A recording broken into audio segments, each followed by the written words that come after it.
सबको मेरा प्यार भरा नमस्कार। चलिए आज पढ़ते हैं 10वां अध्याय।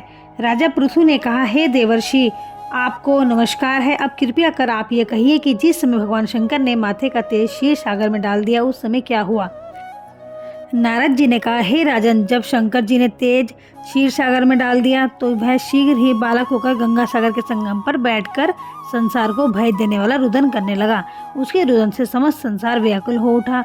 लोकपालों के मन में भी व्याकुलता हुई। अधिक कहने से क्या है, चराचर चलायमान हो गए।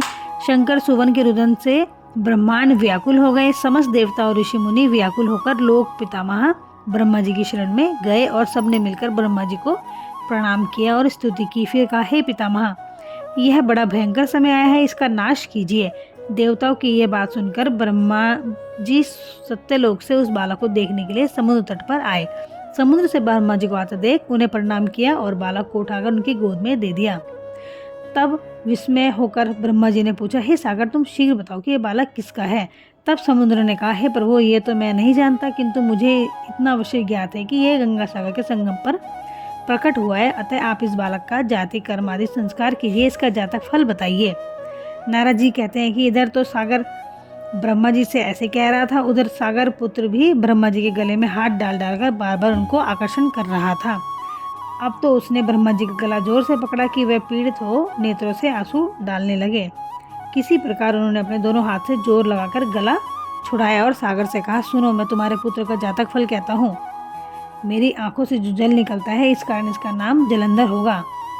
यह पैदा होने के कारण ही तरुण हो गया, इसलिए इससे ये सब शास्त्रों का पारंगत, महापराक्रमी, महावीर, जवान और रण दुर्गम तथा सभी दैत्य को पारंगत और भगवान विष्णु को जीतने वाला होगा। यह कहीं भी नहीं हारेगा।